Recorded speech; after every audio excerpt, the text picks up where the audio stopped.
tragic conclusion to the search that's captivated the world's attention. The Coast Guard reporting the submersible that disappeared during a dive to the Titanic on Sunday experienced a catastrophic implosion, killing all 5 people on board. It is a difficult day for all of us, and it's especially difficult for the families. The Navy tells NBC News that on Sunday it detected an audio anomaly that, while not definitive, appeared consistent with an implosion or an explosion about the time the sub lost communication during the dive. On Thursday, a Canadian team using a remotely operated vehicle, an ROV, discovered 2 debris fields roughly 1,600 feet from the site of the Titanic. Essentially, we found 5 different major pieces of debris that told us that it was the remains of the Titan.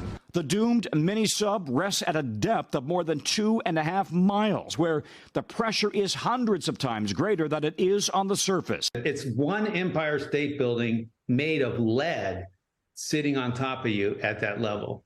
Overnight on CNN, Titanic director James Cameron, himself a deep-sea diving record breaker, criticized the OceanGate sub's carbon fiber composite design. The collective we didn't remember the lesson of Titanic. These guys at OceanGate didn't, because the arrogance and the hubris that sent that ship to its doom is exactly the same thing that sent those people in that sub to their fate. One of the men on board, Stockton Rush, the founder of OceanGate, which operated the sub, addressed those concerns last year. I've broken some rules to make this. I think I've broken them with logic and good engineering behind me. The carbon fiber and titanium, there's a rule you don't do that. Well, I did. He was trying to push the technology forward to make it larger submarines to go deeper, so he was taking risks. Among those lost, famed billionaire and explorer Hamish Harding, French mariner Paul-Henri Nogelet, and Shahzada Dawood with his son Suleiman.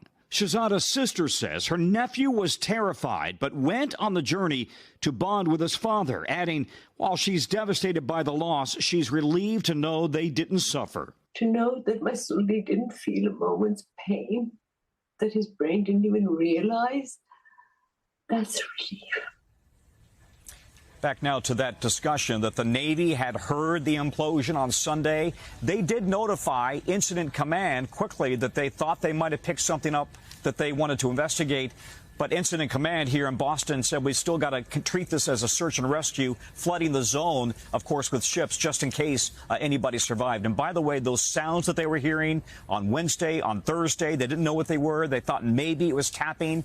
They now say it had nothing to do with the missing sub. It's likely just some of the loud noise you hear all the time in the ocean. Wow. All right. And well, Tom, going forward then, who's in charge of this investigation and what will they be focusing on? Well, that's still to be determined. They need to decide. It'll be an international group that decides who is going to investigate. Canada, the U.S., Great Britain, and France will have a voice in that. Could be a U.S. investigative body. We simply don't know yet.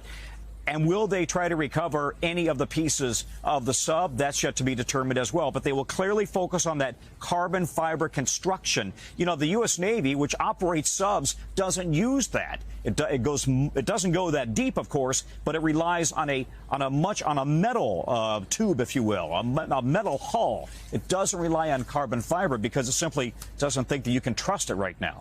All right, Tom Costello for us there at the scene. Tom, thank you.